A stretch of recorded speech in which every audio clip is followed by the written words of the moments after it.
And all of these teams, or most all of them at the top anyway, Florida, Notre Dame, Auburn, and Oregon, all have really strong losses, meaning they lost to good teams. The other teams not so much. Taking that into consideration, Herbie, who's the best one-loss team right now in your judgment?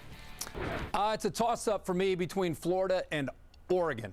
We just talked about Oregon. I've been very impressed with what Florida did during this 3-week stretch. Mentioned last week about Kyle Trask and what he's done stepping in for Felipe Franks. I think they're better as far as their efficiency is concerned. And now they get a bye week before they go to Jacksonville. So I would give Florida the edge over Oregon, but it'd be very close. Yeah, I think it's Florida. I've seen Florida mature in the passing game and the explosiveness on offense, and it's just been they got a lot of weapons out wide, and Kyle Trask is using them. Listen, I think they'll get healthier with the bye week. Grenard will be back. Zuniga will be back. That defense will be back to what we saw more early in the year. But, you know, I give the offense and the offensive identity and playmaking and big playability to them over an Oregon, to them over a Georgia, to them over an Auburn, coupled with the defense. I agree with you, David. I like this Florida team. Very impressed in what they were able to do on the road at LSU. I mean, they had to lead in the second half, and then they gave it up. I mean, but you're talking about a defense that completely shut down Auburn and took Auburn out of what they were doing well earlier in the season. And so when they're healthy, which they should be in a couple weeks here when all their guys should be back, I am impressed by this Florida defense. I've been impressed by what Trask has done this season, stepping in. And to think that Trask threw for more yards than Joe Burrow did in that LSU game, the same amount of touchdowns, he was the question mark. Could he step in and fill in for Felipe Franks and this offense be good? Well, they've been better on offense with him in there. And so I think Florida right now is the best one-loss team. But, Kirk, I do respect Oregon. I just have more trust in the defense of Florida when they're healthy.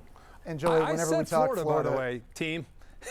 I said Florida. Well, you picked two, Kirk. You picked two teams. They threw video of Oregon, you got but Oregon. I did say Florida. You said it was a toss-up. I did say Florida. I think whenever we talk Florida, guys, the first thing that comes out of your mouth is defense, dominant defense. I think what makes this Florida team better this year, to me, it's the most dangerous offense I think they've had since 2009. And Tim Tebow, think about that. And we talk about Kyle Trask and the quick decisions and the accuracy, whether it's good weather or bad weather. He threw it 33 times against South Carolina in a downpour, and the toughness he's shown with the knee injury against Auburn, coming back and leading them to a win.